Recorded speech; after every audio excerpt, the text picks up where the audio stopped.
Hello, everyone, and welcome to Celebrating Cinema, a podcast for the love of cinema. I'm your host, Laura Gomans, and today our producer, Elliot Bloom, and head of cinema, Tom Ooms, get into the American New Wave movement. This is to coincide with our re-release of One Flew Over the Cuckoo's Nest through Odyssey Classics, which is our in-house distributor. New Hollywood was a transformative era in American cinema, spanning the late 1960s to the early 80s. We would see these young, rebellious directors replacing the old Hollywood system with bold, auteur-driven filmmaking. It was influenced by the European art cinema and the social upheavals of the time. And for the first time, they brought realism, ambiguity, and political awareness to the screen, kind of redefining what a mainstream movie could look like. It gave us classics like Bonnie and Clyde, Butch Cassidy and the Sundance Kid, Easy Rider, The Godfather, Taxi Driver, and Network, so many more.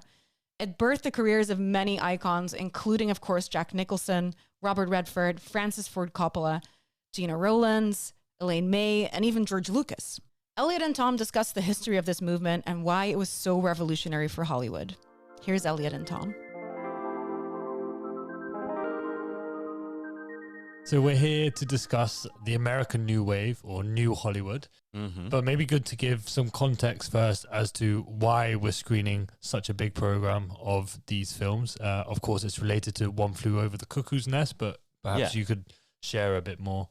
This year at the Cannes Film Festival, we signed a contract for our distribution company to re-release One Flew Over the Cuckoo's Nest in the Netherlands. Odyssey Classics. Odyssey Classics is the distribution company, and we're going to release it. Actually, we're going to release it in the Benelux, so that's also Belgium and Luxembourg. We're releasing it now in November. It's the 50th anniversary. There's a 4K restoration made by the Academy of Motion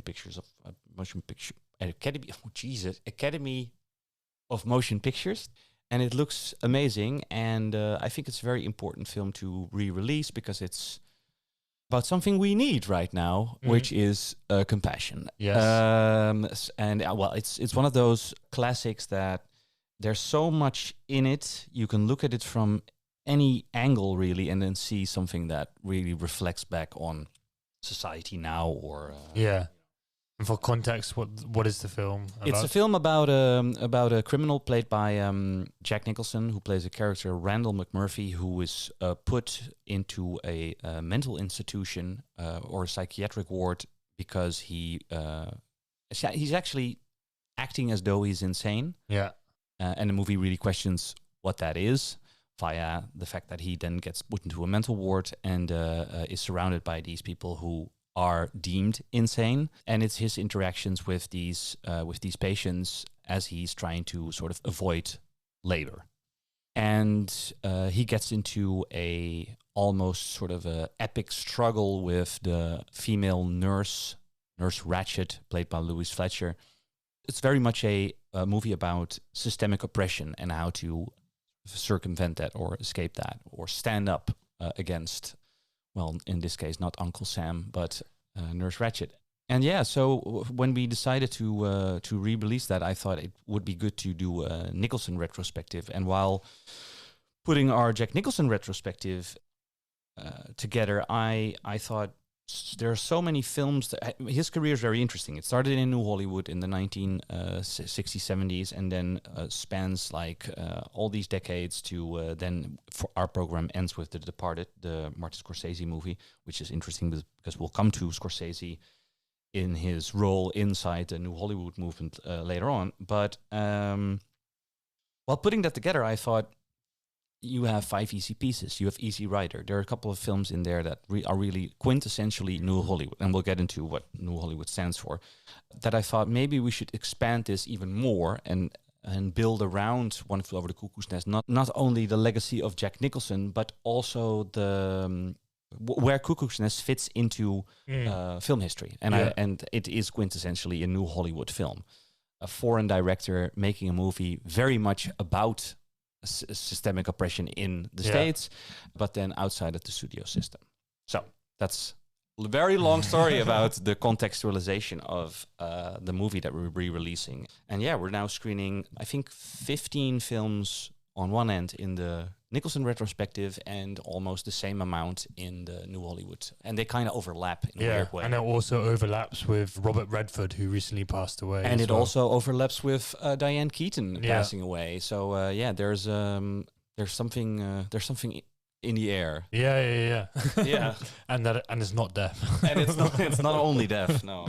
But it's interesting when you put this program together, because I've watched One Flew Over the Cuckoo Nest. I love it. But for me, it didn't necessarily immediately jump out at me as a typical American New Hollywood film, especially because of how well it did at the Oscars as well, even though maybe that's not the best way to measure whether it's part of it. But perhaps, should we start with what is New Hollywood? By the way, just to point out, it was one of the 3 films ever to win the Big 5. So Best Actor, Best Actress, Best Screenplay, Best Director. And I'm forgetting one. Best Picture. Yeah. Oh, geez. Which year? 75. 75. So what are the other 2, Elliot? Quiz time. Oh. So there's one before and one after. One after, I'm going to go Lord of the Rings, maybe? No. Really? No. Did not win those Big 5 ones. I'm not going to... No. Okay. So the one before is It Happened One Night by Frank Capra. The Fantastic Root movie. Yeah. And the one after that is Silence of the Lambs. Really? Yeah. Wow. Yeah. So it's and so there's only 3 of them that did that. And I mean, we can debate if the Oscars are important in any way, shape, or form. Yeah. But I do think it then it does maybe reflect on this film as it feeling less grimy. Even though if you watch it now, it does very much feel like a cry for freedom, or like a raised fist, more than if you would look at it from the outside. That's why I also thought it was important to re-release it and maybe revisit it or see it for the first time for a younger audience, or for any audience really, to then realize like, oh, whoa, this has lasting value and is not a movie like I don't know, like maybe The English Patient or something you remember, like this sort of costume drama that then that won 13 Academy Awards and does maybe have a different place in film history, I guess. And I think that's the important part, right, of not only this film, but the movement itself, how it relates to today, because as we're going to find out, it very much does. And hopefully we can find something there that can influence cinema today. But as I said, what is New Hollywood or American New Wave? Yeah. As I said before we started recording this podcast, the thing is, where do you start explaining this? Because it's hard to... I think New Hollywood and the emergence of it is very much one of those things when you're reading a history book. It's like, how did the Renaissance start? It's like it's waves of... it's rippling effects. Yeah. If you look at, for instance... Bonnie and Clyde by Arthur Penn is usually described as the first real New Hollywood movie. What do you want to do with him then? Hang him. I don't know. Take his picture. And then everybody's going to see Captain Frank Hammer of the Texas Rangers with the Barra Gang. Now, we are just about the friendliest folks you would ever want to meet. A movie that not necessarily celebrated violence, but had all the things that weren't really seen in old Hollywood for the longest time. So this is 1967. Thank you. It's a movie incredibly violent. It was one of the most incredibly violent endings then ever recorded in cinema. It has sex. It has weird love triangles. It has new stars. It has Warren Beatty and Faye Dunaway that you hadn't seen before, doing all kinds of sexy, weird things. Very much a movie of its time. I think the studio system in the late 50s was declining. Yeah. You used to have I think they were called the Big Five, so Warner Brothers, Universal, I think it's MGM, and maybe RKO. I can't remember what the other old studios are called. And the system used to be that they had stars under contract for sometimes for life. They made the best scripts and they did everything in-house. It was their thing. They made the movie, they distributed it, and then they would also screen it in their own cinemas. So they ran a monopoly, basically. Exactly. And due to multiple factors, whether it be like the post-war inflation, stuff like that, and also just I think the mores of the times really changing. The sexual revolution was slowly coming up. The 60s were this way more free time. There were movies produced in Europe that were very much, funnily enough, inspired by the film noirs of the 40s, but then made by people like Godard and Antonioni, and they were very much revolutionizing cinema. Those movies traveled to an America that was producing these throwaway big films that nobody really was seeing because the younger audience wanted to see maybe foreign films. Yeah. So the studios were, I think, very much needed to find a new way of doing things. And for some reason, they decided to make a buck, to distribute films that were then produced independently.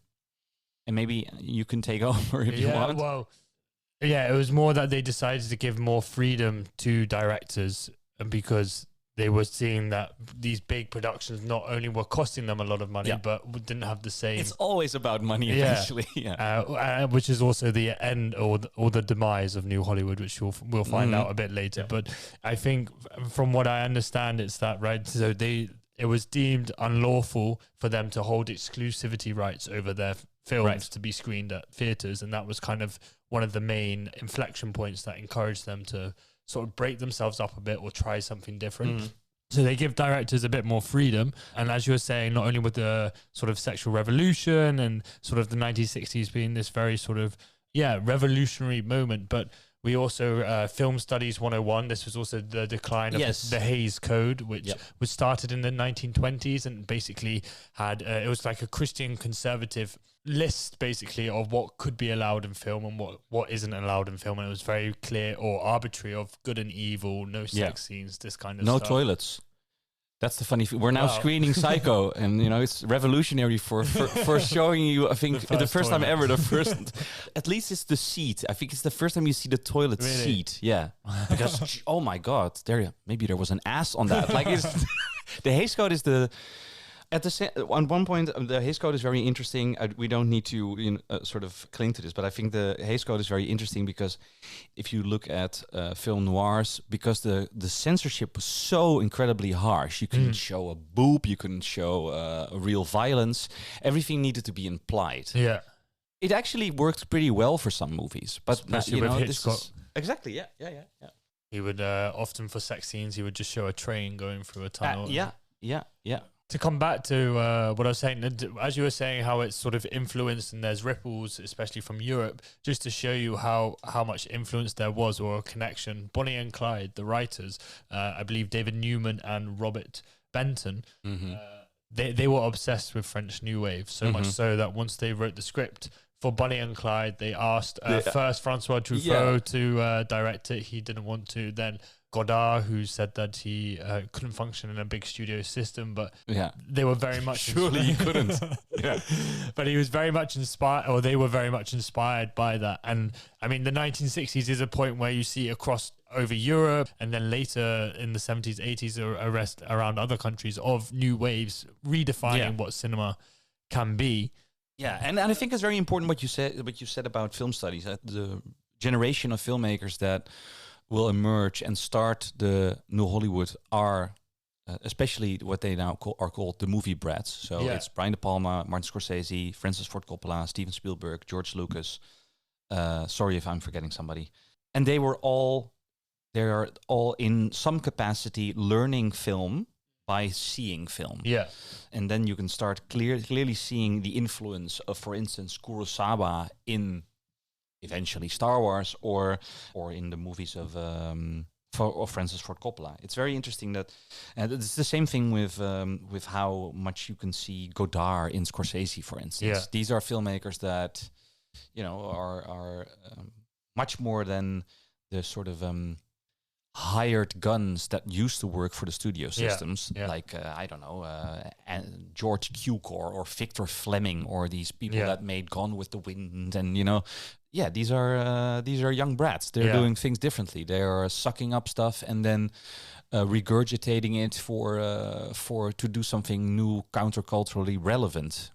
It's funny that they're referred to as movie brats, but then in France, obviously Godard and Truffaut, they were part of the Cahiers du Cinéma and the critics. They were sort of seen as these very esteemed individuals who knew a lot about what they were writing on and then went into film. we've talked a bit about sort of the origins of it, or what. It's hard, obviously, to pinpoint exactly what ignited it. Obviously, the social conditions and the state of cinema at the time, but perhaps it's also helpful to give an idea of what exactly is American New Wave. Of when I see a film, how can I tell that it's New Wave? What are the quintessential elements of it, would you say? Oh, wow.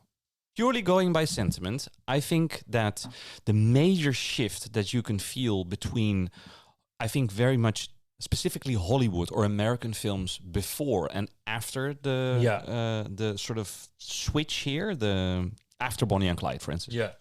You can feel that it's gone from the representation or the glorification of the American dream. Yes. To I've passed the test. It's gone from the representation or the glorification of the American dream towards critiquing it or showing you the gritty side or showing you the reality of what is happening in America. And that reality is not fun.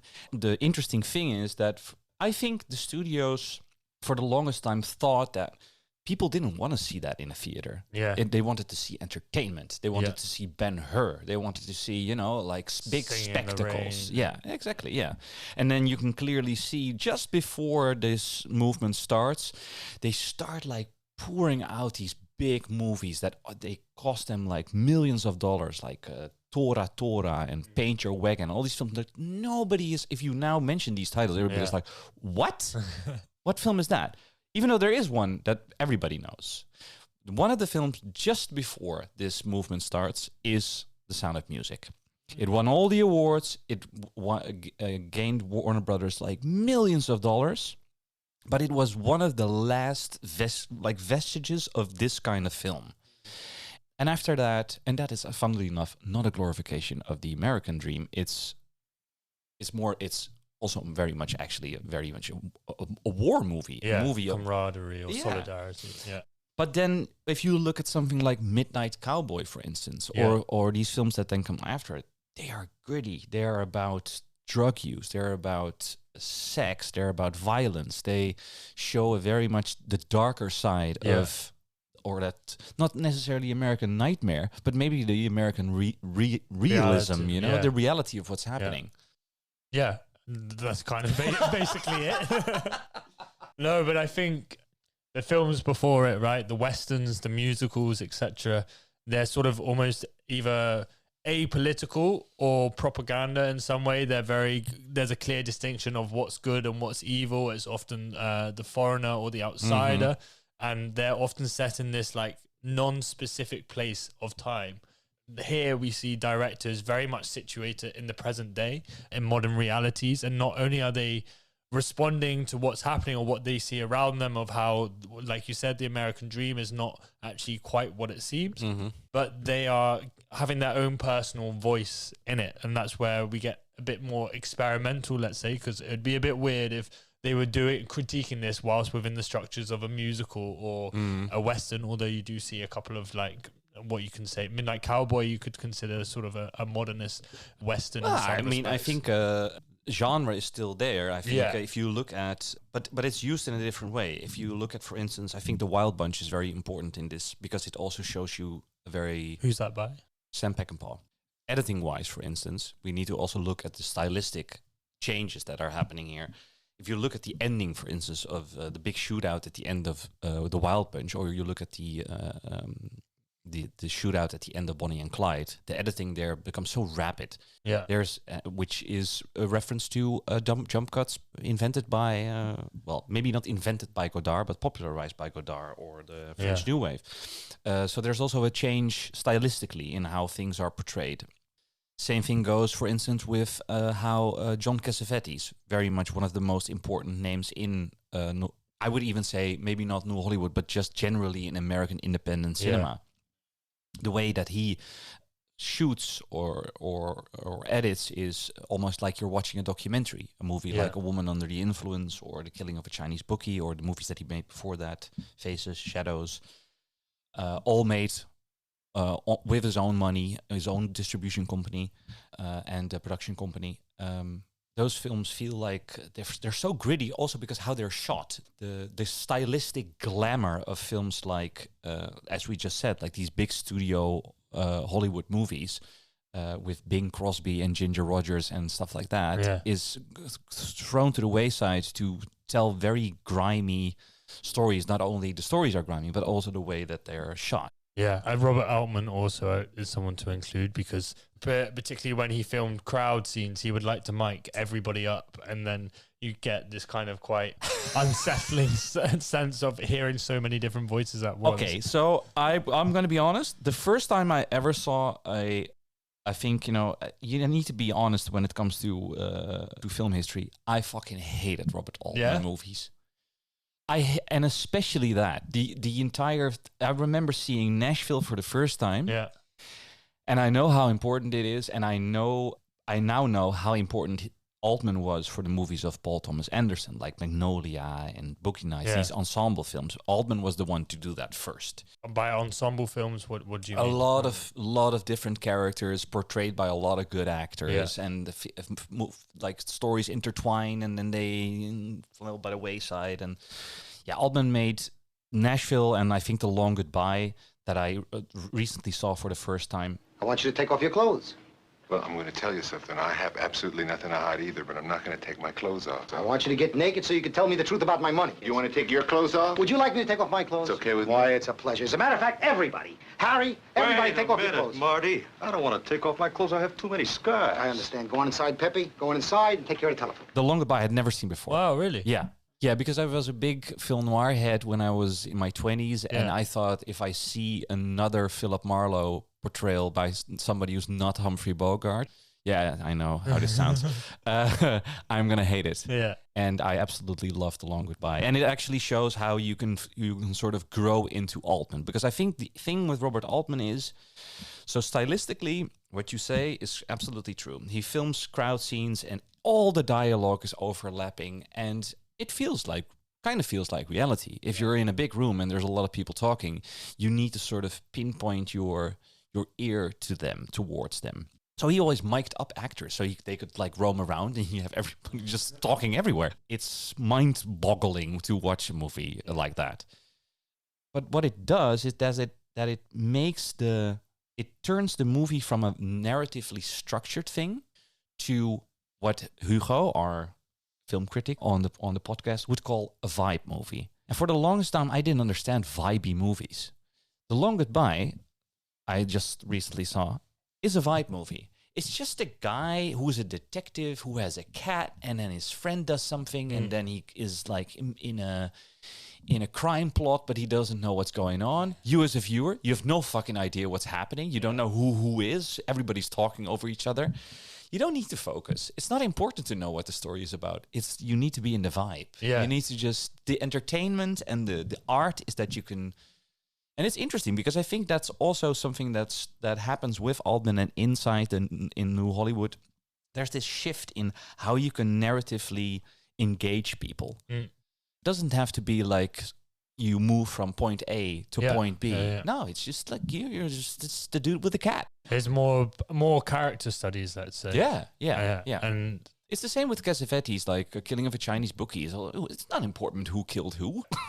It took me a long time to come across both Robert Altman and John Cassavetes. Mm-hmm. And only now, the more I watch, the more do I understand a little bit of why them being such instrumental figures within American cinema, but I've never really heard someone explain why that is or give enough context to understand their impact, not only in New Wave, but I think cinema that's followed from that. Because if you are like me and you watch Criterion Closet and you see all these directors, often enough, especially the actors, they will always pick out a Cassavetes film or a Robert Altman film, and they're brilliant films, but I've never still quite understood why they are these cult heroes within American cinema. Well, I think for those specific two, both of them were very much obsessed with improvisation. What that does is that, especially like the performances by Gina Rowlands, like John Cassavetes' longtime partner and muse. I always kind of hate that word. You can see in their films together that it brings a certain rawness to these movies. You can feel much more life within these films because of it. The way he shoots, as though sometimes the films feel like a documentary and things are handheld. And I was rewatching this scene from A Woman Under the Influence where it's Roland's walking on the street and she's drunk and she's asking people something. You can clearly see that the people on the street have no fucking idea what's going on. They're just there, like they're not actors. It's just he said to her like, "Hey, act drunk on the street and we'll shoot you." And it's funny because talking about this, it feels as though like, how is that new? Well, then it was, especially in the sort of technicolor world that America used to know. You know, these lush pictures where everything was very rigid and stuck up, and suddenly you have somebody shooting in almost 16 millimeter on the street, and it's you feel sort of life protruding through the frame. And I mean, I think the same thing with Altman. I think there's these two, even more than somebody like Scorsese or Hal Ashby, for instance, which I really love as a very underrepresented director, or not named enough, I think, in film history. I love Hal Ashby. He made a movie called Being There. Harold and Maude is one of the most well-known films from New Hollywood. You could say even with One Flew Over the Cuckoo's Nest that it's more about these people and not necessarily a clear. Obviously, there is a character arc to it, point A to point B, but it's more about just being with these characters and seeing how they live and interact with each other, rather than sort of all this over dramatized action, let's say. Although it does have certain elements still within something like One Flew Over the Cuckoo's Nest.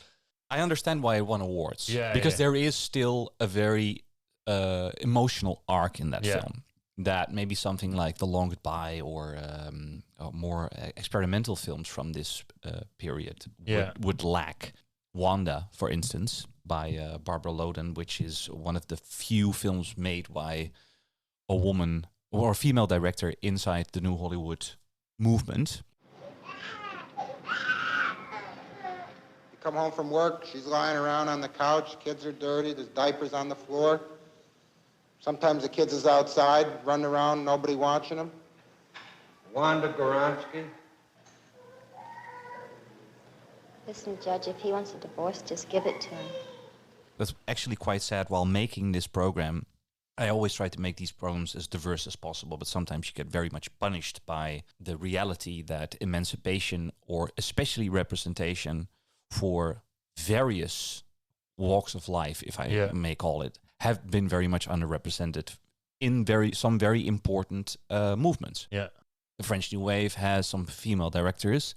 Mainly Agnes Varda. New Hollywood has some female directors, but mainly Elaine May and Barbara Loden. The same when it comes to black artists being represented in this movement. We're featuring Claudine. Incredible film. Starring the late, great James Earl Jones. But it's one of the few films that actually fits within the representation of this movement. What were we talking about? I completely lost track. You're going to talk about Wanda. Wanda is a good example of another way of very experimental. It's a very experimental film. Yeah, but it's maybe good to clarify what we mean as experimental, I think, here, because in New Hollywood, experimental is, I would say, more within the story and the structure of what you're seeing, rather than, say, super experimental shots. Or, it still looks like a film, let's say. There is still a form of narrative structure. We're not talking about very artsy, experimental, avant-garde kind of things. They are very much, but I think that's also the reason why many of these films are still very much beloved, because they do step away from classic, known American rigid structure of the 3-act structure that you learn when you are reading like script books, like the first. I always talk about romantic comedies in this sense. Two people don't know each other. They meet each other. They fall in love. They're doing great. For some reason, they don't like each other anymore. 3rd act starts. They find each other again. Happy end. That's how the 3-act structure for a romantic comedy usually works. And even with movies like When Harry Met Sally, it's fine that it works like that. Works like a charm. There are still elements of that sort of within these films, but they do feel as though they're not as experimental as, for instance, Antonioni started to become, or the Italian New Wave, or Godard, or anything. Like a movie like Badlands, for instance, by Terrence Malick. Is Terrence Malick very much before he became incredibly, and even he isn't really experimental, but the way that his movies sometimes feel like poetry in motion. I think Badlands is like kind of like Godard's Pierrot le Fou. Two people, they meet each other, they sort of roam the land, they're on the lam. It's also kind of like Bonnie and Clyde, but then with nice scenery, if you know what I mean, and some classical music, and it feels a bit more experimental, but it's not radical, you know. Yeah, it is radical when you see it within the context of where it came from. And what other sort of are more traditional expected Hollywood films still being made at this time? And can you think of any that we would know? I'm just trying to work out what the state of Hollywood was, rather if it was all in on the new Hollywood movement, or if it was kind of existing next to each other. That's a good question. I don't know. Do you know this? No, I don't know. I do have the feeling that the decline of the studios was so far in they were so deep in the shit that the power shift was more or less complete. In the sense that, you know, even if there is a good answer to this, who gave a shit about these films? Yeah. Because if they really were there, they would have now come to mind for us. Yeah, that's true. So maybe there was something like Sound of Music 2 that was produced. Sound of Music 2 that was produced. But I'm sure our audience will let us know. Yeah, send in these terrible films that we are not going to watch. The only other thing I would say is, obviously you mentioned two female directors, Elaine May and Barbara Loden, yeah. And as well as John Berry, the director of Claudine. Yeah. And although, yes, of course, these movements probably didn't have enough representation as they should have done, I still think the movement shows you, though, that it gave space for these kind of directors to emerge and tell stories that are personal to their experience in ways that Hollywood hadn't allowed before. Oh, 100%. I think the funny thing is, if you look at this movement and what I said about as a curating, you get punished by history because it's simply those histories are not there. It is better than what it was before. If you zoom out a bit, it was worse. Like the studio system, there was no real room for black artists or artists from different backgrounds. And this does sow the seed for more representation in a broader sense. I will say, though, Elaine May, who's still not known enough if you look at how this film history is being represented. I think now the name Elaine May is somebody who's come up only in the past maybe 10 to 20 years or something. She made a film that is called A New Leaf, which is more or less one of the few comedies really from this period. She plays in it herself, opposite Walter Matthau, who's also a very well-known actor. She was still very much being battled by the studio. I think it was Paramount. So Paramount didn't give her all the freedom. They gave all the men more freedom than they gave Elaine May on this one. Yeah, and eventually I think she, funnily enough, also destroyed her career a bit by making a big movie eventually that was this big epic. I can't remember the name. Ishtar, thank you. Yeah, one of the biggest flops I think in that period. But Elaine May must be celebrated, if only, I would say, for her work together with Mike Nichols, another very important director from the movement, who made The Graduate and Carnal Knowledge and a lot of other very important films. She also wrote the screenplay for The Birdcage with Robin Williams. Which was directed by Mike Nichols, and which is one of the funniest screenplays and one of the funniest films I've ever seen. For some reason, she is very much a credit more than she is credited enough within in her influence in this movement. So, Tom, we have been discussing a lot of cult figures within this movement, but there have been a few names we have kind of been skirting around or avoiding mentioning, but I think it's probably worth us diving into them. Also part of the new Hollywood movement is, of course, George Lucas with American Graffiti. Who You say his name as though he's a criminal. George Lucas. Well, we're going to find out why. Of course, he went on to direct the big Hollywood blockbusters, Star Wars franchise. And never heard of those movies. You also have Martin Scorsese. And, of course, you seem to say Steven Spielberg also fits into this movement, which I'm not so convinced, but maybe you can briefly explain why. But yeah, I think it's interesting to look at, I would say, the demise of this movement, the new Hollywood movement, which comes about in the late 70s, maybe early 80s, depends who you ask. I think it's very much a consequence of people like George Lucas. This is a personal vindictive battle that you're now. This is someone who's never really watched Star Wars as well, either. Yeah, maybe you could give some context as to why I'm calling these three out.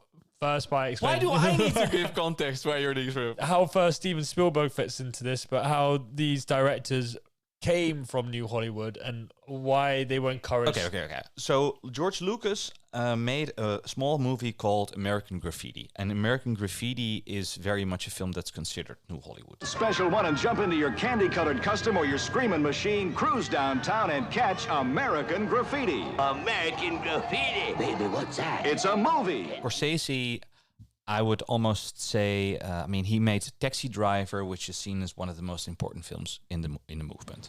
You talking to me? You talking to me? Coppola, it's the same thing. He made The Conversation. He made The Godfather. Okay, it's mentioned. I'm gonna make him an offer he can't refuse. I now want to make that Barbie joke. Have I told you that The Godfather is my favorite movie? They are very much influential figures. They're also all, because it's important to mention this in relation to New Hollywood, also to the French New Wave.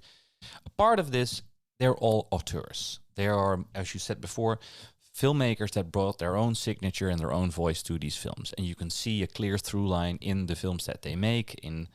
They're their movies. They're not, as the guys that I mentioned before, like the Victor Flemings of this world, hired guns that, they have their own voice in these films. Then what happens, I think, is that these smaller films, you can clearly see in all these guys, they movie brats, their careers, they start stacking these smaller films with bigger movies. And the one that I haven't mentioned yet, who I do think is an author, but is an author that would make a film that would then be the first summer blockbuster ever, is the man called Steven Spielberg. Now, Spielberg, just like John Frankenheimer, who's also a very important name from this period, who made Midnight Cowboy, came from television. And television, I think, is a very important thing to name here as well, because the reason why younger audiences were looking for a new thrill and then were happy that this was the movement that spoke to them is that television was a thing. Yeah. There was TV, and on TV sometimes there were things being done that were more interesting than the old Hollywood system was doing. Yeah. And maybe we'll come later to how there's maybe an echo, a parallel in what's going on right now with a younger generation. But Spielberg came from television. I think he directed the Columbo episode and he directed something else, and then he got some money together to make Jewel, a movie of a guy escaping a very angry truck. I can't describe this movie in any other way. It's fantastic, by the way. It's the least Spielberg movie you've ever seen made by Steven Spielberg. But I think the films that he made after that, leading up to Jaws, because that's the big movie that would sort of almost have Hollywood re-emerge from the waters, is the films that he made before they are independent. They can be seen as a bit more grimy than the E.T. the extraterrestrial. He would very much become a more slick filmmaker. I think that's the reason why you would say that maybe he's not part of the system or this movement, but he kind of is. I think, although, what happened is that, and that's why you name Lucas, as though he's this big criminal kind of guy. They start making movies that are almost the same problem as the movies that came before, in a way. because Star Wars came out in 1977. Mm-hmm. So just at the end of the new Hollywood movement. But like you said, you see a return to a very clear distinction of good and evil. Mm-hmm. And not only that, this sort of like big production scale where, like you said, I guess as TV is entering people's homes, people are getting familiar with it, what is going to take you to the cinema? And probably the bigger, the better, the more entertained you are, the more bang for your buck you are going to get perhaps as an audience. But I guess it showed and it gave, again, an incentive to studios to change their strategy again, obviously for economic purposes of, if we invest more money into these bigger scale productions again, people are going to return to it. Which is fascinating because I think Star Wars wasn't made for a lot. No. So the return of investment was, I think, the thing that they were like, oh, wait a minute. Yeah, exactly. We do the thing again where we try to produce it lean, and then that slowly, because Jaws is another movie that wasn't made for a lot of money, but the return of investment on that was insane. Yeah. So what happens then? And then the investment starts to become bigger, and the movie becomes bigger, and then we almost return to the same hollow bullshit of trying to and I by the way I am not saying dear listeners that Star Wars is hollow bullshit, I might be. Elliot doesn't know because he's never seen a fucking Star Wars movie. I can't argue with that. There are political and social parallels that need to be mentioned or picked up on of why we're returning to this, let's say, or why we're returning to these more entertainment-based films. So the 60s and 70s, they're highly political, highly social periods of great social movements, etc. And people are becoming perhaps more aware, so they want those films to reflect how they're feeling and how they're thinking, and they want people to try and make sense of that. The 80s, I would say, is perhaps the hangover of this, of realizing that despite all the efforts that we went to change things, that everything is still kind of the same. And so then after perhaps 10, 15 years of watching films dealing with these issues, you get a bit tired of it as an audience, perhaps, or being reminded of how shit the social conditions are. And this is then in the 80s, the rise of Reaganism and neoliberalism, that then people see cinema more as an escapism. So then films like Arnold, we get to the chopper. Exactly. And that's where I think blockbusters thrive. And I think maybe this then draws us to the next part of why the parallels are so clear today between the world in which we live in and when American New Wave first popped up, of how perhaps we have felt for some time that these blockbusters, as you said, are hollow. But Quote me on that. But more the marvelization of films, of these big blockbusters, of this just total bullshit of clear good and evil, American propaganda, of trying to uplift again this notion of an American dream. And why or how is cinema going to respond to all of this now, would you say? Well, the thing... Jesus, lay that on me, baby. The thing to ask here is, where are we in the wave? Yeah. Because you can see that there is clear returning waves in the evolution of, I think, any art form, really. But clear waves where you can also say, sadly, history is repeating itself. Yes. For God's sake. So... are we now, I'm sort of re-asking you the question, I think, but are we now at the same point of, or maybe a bit further in the point of where we were with the big studio systems making these stupid big-ass movies? Are we now at the precipice of a new generation that needs to hit us with movies that show us the grimy reality? Yeah. Are we there? The interesting thing is here, because I was thinking, if this is starting to turn into a rhetorical question for some reason, that was not what I wanted to do. But you would want to see movies that really kick against your shins, right? Yeah. Or kick against the shins of what's happening. Yes. Are those movies being made? Apart from maybe something like maybe One Battle After Another. Yeah. But that is a movie made by a studio. Yeah. Yeah.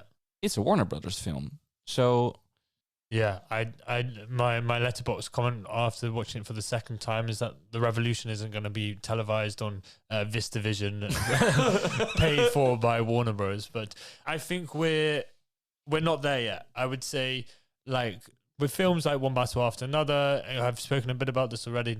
Eddington, Begonia.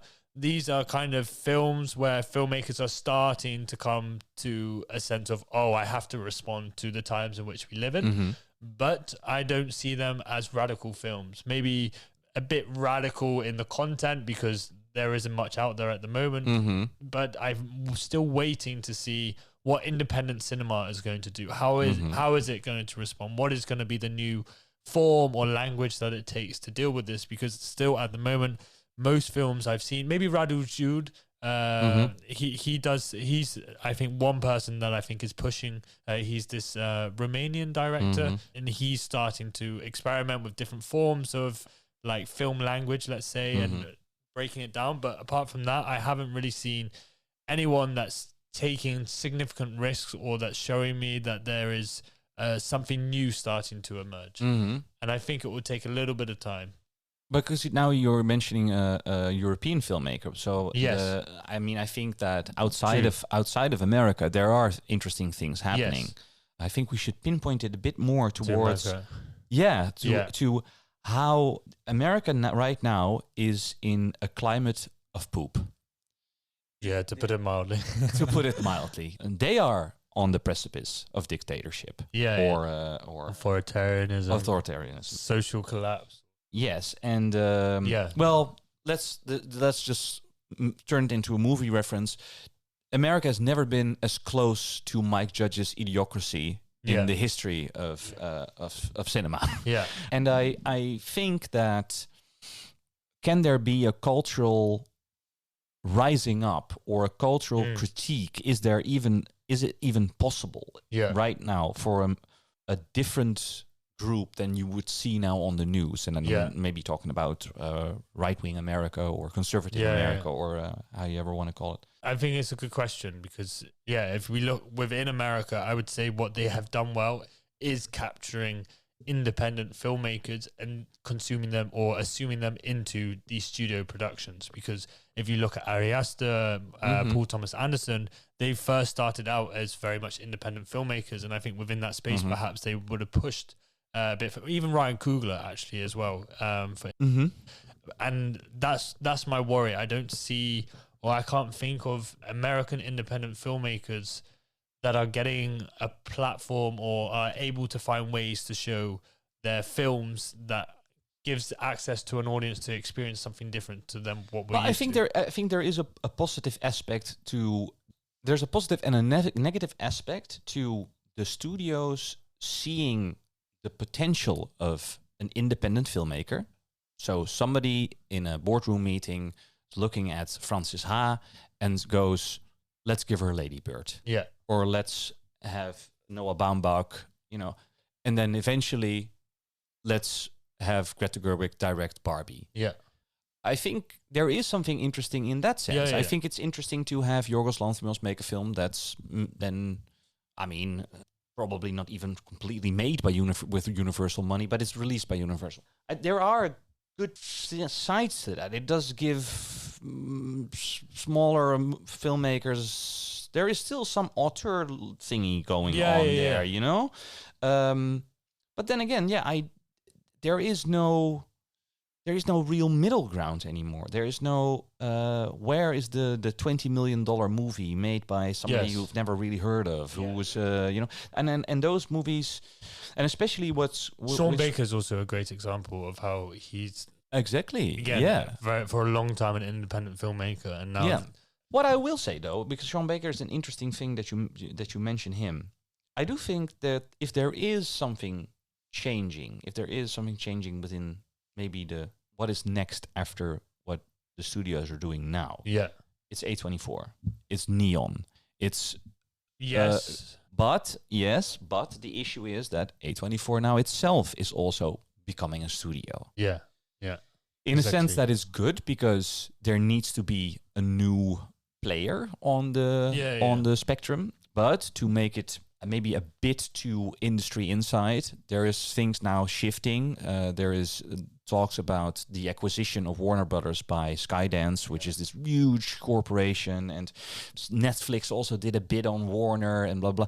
What the real future here is when it comes to these big studio players, and if they can still. What I hope is that even if the corporatization of these big players comes to the weird zenith where it's, now Disney owns Fox, and that destroyed the Fox Searchlight label, which were these very small, nice drama movies that now are like fallen to the wayside. Yeah. All of Us Strangers was one of the films that they made quite recently, but they are far in between. Even if that does happen, then you would hope that there is this uprising from the lower echelons of independent American cinema to challenge that, or to show you a different side of how to do things. And that might also not be, and I hate to say this because we're here at a cinema, that might even not be in a cinema. That might be the moving image might evolve on a different platform first, maybe. Yeah.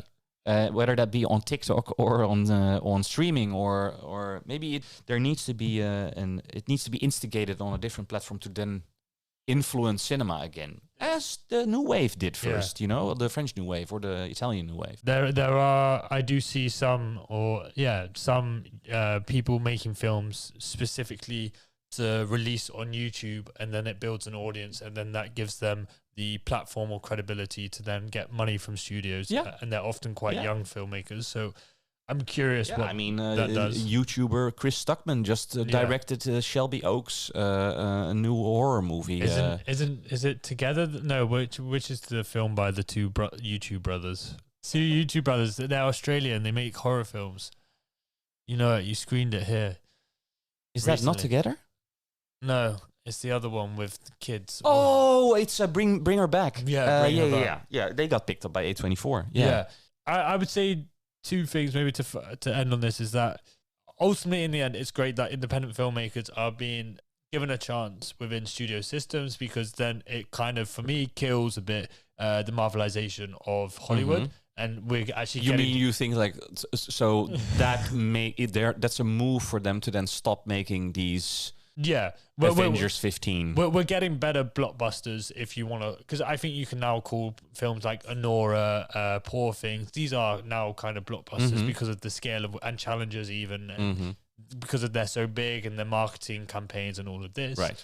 But because now A24 has become a studio almost as big as some of these other studios, there's no A24 to replace A24. There's no place for people like Sean Baker, Yorgos Lanthimos to be nurtured or given the space to experiment. And I think that's where I'm waiting to see what's going to happen for a new wave of filmmakers to emerge, to bring a new language, or to just respond more directly, I would say, to the climate in America. There are some companies there that might give A24 a run for their money, but yeah, you'd hope that. Yeah, I don't know. What is your hope, really? What is the movie that you want to see? That's a good question. I think I want to see a film that not only captures how we feel, but also, that's the thing I have the biggest issue with. There's no film that offers a sense of hope. Not that all films should always offer a sense of hope, but an idea or some kind of imagining of what a radical alternative could be, or how do we fight this, or what are the answers. And I'm not expecting directors to always have the answers, but to start a conversation, at least challenge it. Exactly. I think there's enough, you see enough people having these conversations in day-to-day life or in other modes of culture, that I feel film is lacking there. And then it makes me start to wonder, is film becoming apolitical when in reality it has always been political? And that is probably what I hope for, something just to kickstart something else. Because I think, as you've seen throughout history, films have always responded to the times in which they're in, and vice versa. They've always been influencing each other. And I think right now we're a bit separated between these two. I agree. Yeah, I agree. What about you? I'm not. I do not have a better answer for this. No, really, I think I think it's a beautiful and uplifting and also saddening answer in the sense that you do.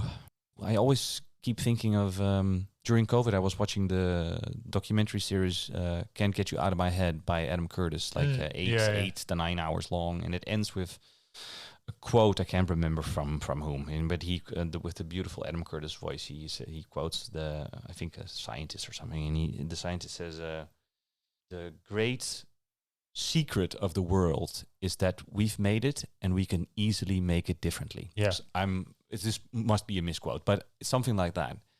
There is a way of doing things differently. We just need to sort of slightly grasp, or you know. So yeah, I do think that's interesting, and sometimes when watching films, I feel like we might just be there almost to do it, but we're not really there yet. Yeah. But yeah, let's hope that there's interesting times ahead. Yeah, and I think the best way, as always, is by going back to the past and seeing what has come before, which a selfless plug, but that's why I'm going to be watching as many of these American New Hollywood films here at Lab 111. But I think there are answers to be found in the films that we have been discussing, and at least ideas of what we can hope to see in the coming years. So, yeah. Is there a film you would recommend that people wouldn't? I think on that list of films that you have your classics like Midnight Cowboy, Bonnie and Clyde, etc. The Conversation, of course, One Flew Over the Cuckoo's Nest. But is there a film on there that you would perhaps spotlight for people to go and seek out and watch whilst it's screening at Lab? The thing I'm going to do is I'm going to name a film that we haven't discussed, which is very important, which relates very much towards its Network by Sidney Lumet. Yeah, it's a fantastic film about funnily enough, about television, and about a presenter who starts losing his mind, and the television network thinking, you know what, we're going to keep him on because that's quite interesting. He's losing his mind but gaining popularity because he says exactly what he feels. Exactly. So. And the saying exactly what you feel is something that has become, it's called populism. Yeah. It is, if you look at it, watch it now, you see how politicians function, especially populist politicians function on television, and also how media is super obsessed with those sort of shouty. Everything needs to be a clickbait. Yeah, but I mean, there's so much there. It's hard to pick one specifically. I'm very proud that we're doing this. Yeah, I'm very happy that you have Claudine by John Barry. I'm very happy it's there. I think it's important to screen it. I've seen it. It's a great film. It's an incredible film. It's about a single mother trying to raise her children, a Black American single mother, and how the system is against her, basically, of not wanting to support her, of almost punishing her for having children, but also of how she's also just a woman wanting to find love and to be cherished. And it's a very sweet, tender, human-centered film that, and the score is by Curtis Mayfield as well. So it's incredible to watch. A banger. But thanks, Tom. Thank you. Stay connected with us at Celebrating Cinema and Lab by following at Lab111 on Instagram and Letterboxd. Do you love what we do? Support us by leaving a review on your favorite podcast platform. It really helps us climb the ranks of the podcast charts. This was a Lab 111 production, edited and produced by Elliot Bloom, with music from Hugo Emertsal and artwork from Studio FFF.